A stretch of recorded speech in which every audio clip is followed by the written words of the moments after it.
Umuwi nga po si Ate Pipay at bukas ay si Mister naman ang aalis. Kaya ito't nagsalo-salo muna kami sa spaghetti. At ito't may natanggap din tayong mga pasalubong. So, hi guys! For today's video nga ay eto't nagmamatakaw ang babae. Dahil nga eto't dumating po si Ate Pipay.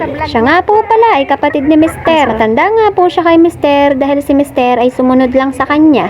Ari nga po, sabi ko ay mag-hi muna sa inyo. At syempre, mag-hi din daw po aring pamangkin kong bungi.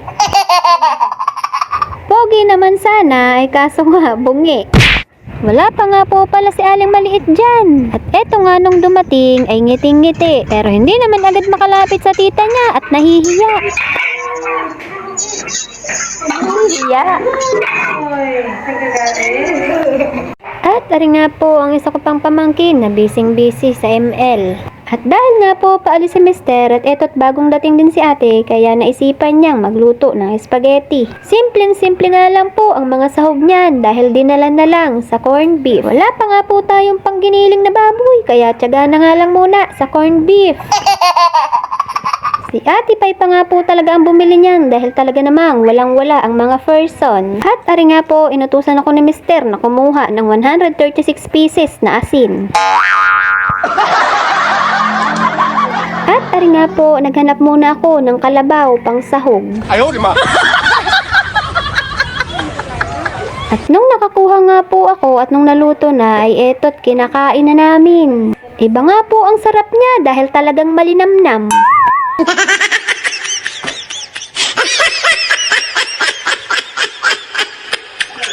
Habang nga po kumakain kami dyan ay pinapanood namin si Aling Maliit magsasasayaw. Nagsayaw na nga lang po siya dahil hindi naman siya kumain ng spaghetti dahil hindi niya naman favorite. At eto nga po pagka uwi namin nagmaganda muna ang babae na para bang naligo siya. Ari nga po pala ang pasalubong ni Ate Pipay. Ang dami nga po na rin, kaya talaga namang makakatipid na. Nais ko na nga din po yan at aayusin ko na din ang mga gamit ni Mister. Dahil nga po, mamayang madaling araw ang kanyang alis. Bale, sa Teresa Rizal nga po pala ang punta nila. Kaya eto nga at tinititigan ko na ang brief niya at mamimiss ko. Uy, na para bang aabuti ng ilang taon. Si OA ka talagang babae ka. Eh baka wala pang 2 linggo ay nakabalik na ulit. At nung matapos ko nga pong matupi ang lahat ay eto't isinilid ko na din sa bag. Magsisilid na nga lang din po ako ng 1 pirasong pantikaw at baka mamiss niya din.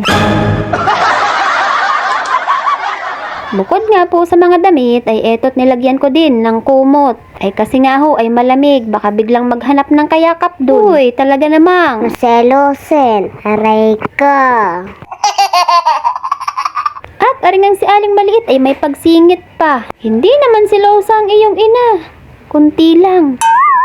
Saktong-sakto nga din talaga ang uwi ni Ate Pipay dahil eto't may madadala si Mister. At ari nga po, all goods na, kaya't hanggang dito na lang ang aking mini vlog. Salamat nga po sa patuloy na nanonood at please follow, like, and share.